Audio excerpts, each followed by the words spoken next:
93 FM. 93 FM.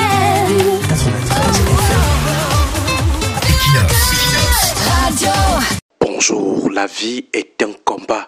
Un combat, ce sont des rounds, c'est-à-dire des batailles au cours desquelles on ne donne pas seulement des coups, on les encaisse aussi. C'est la triste réalité de la vie.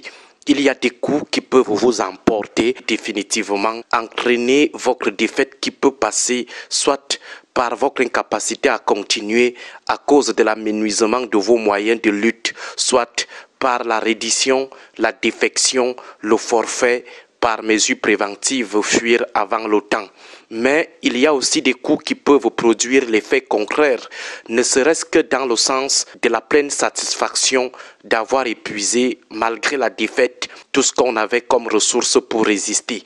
C'est souvent mieux que la reddition. C'est aussi une victoire, le fait de ne pas avoir été poussé à la reddition ou à l'abandon. Avoir, au moment de votre départ sur Terre, la pleine conscience d'avoir tout donné pour vaincre. C'est la philosophie même de l'engagement pour le peuple.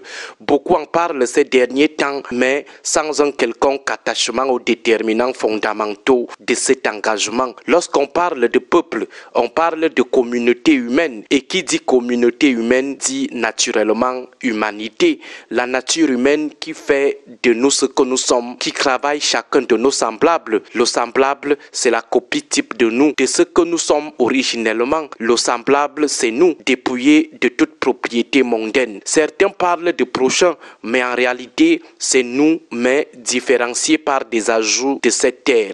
Si le prochain, c'est nous, nous avons intérêt à le mettre sur le même piédestal que nous. Aime ton prochain comme toi-même. Ne fais pas autrui ce que tu n'aimerais pas qu'on te fasse. Ne fais pas à l'entourage des autres ce que tu n'aimerais pas qu'on fasse au tien. Le peuple qu'on prétend défendre a droit à ses précautions morales. Dans le cas contraire, c'est de l'escroquerie. Si le peuple, c'est la communauté humaine et plus profondément l'humanité qui habite en chacun de nous, on ne saurait donc mépriser l'humanité et revendiquer en même temps une compassion à l'égard du peuple. L'engagement pour la défense du peuple, disons pour la défense de l'humanité, repose préalablement sur des repères moraux, des valeurs qui, à défaut d'être immergées dans les propriétés de l'humanité, s'abstiennent tout de même de les aborder. Au nom du peuple, pour le peuple, de quelle sympathie parle-t-on souvent? De quel peuple parle-t-on souvent? Il faut rester prudent. Nous avons toujours dénoncé l'intermittence de certains engagements, des engagements en pointillé qui en plus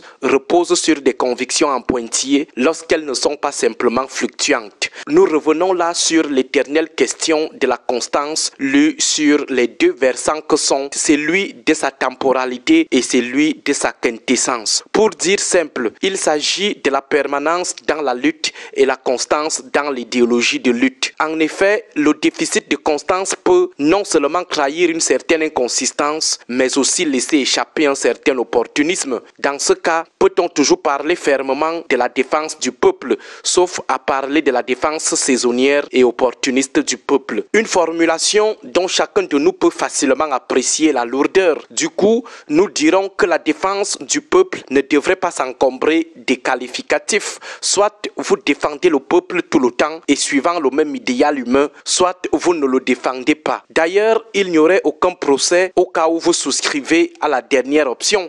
Mais le vice, la malhonnêteté serait de prétendre faire ce que vous ne faites pas du tout pour après relativiser la première option. Défendre le peuple au-delà de l'exigence de constance commande aussi un esprit sacerdotal, un esprit de bénévolat et parfois un esprit sacrificiel. Il faut renoncer à soi, ne plus faire de la préservation de ses propres intérêts une priorité. Bref, on n'a plus de vie et si on vit, on ne vit que pour faire mieux vivre les autres.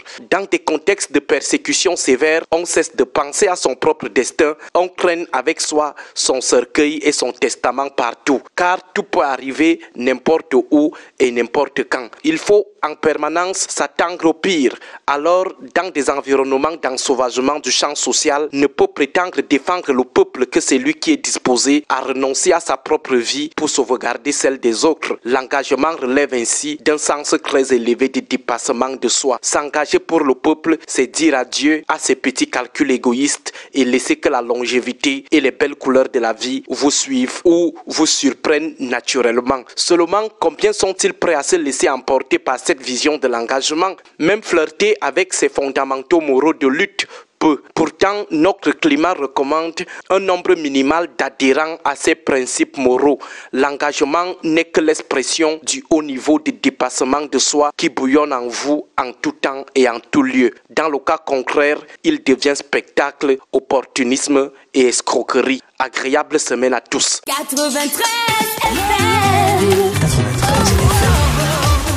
Equinox. Radio.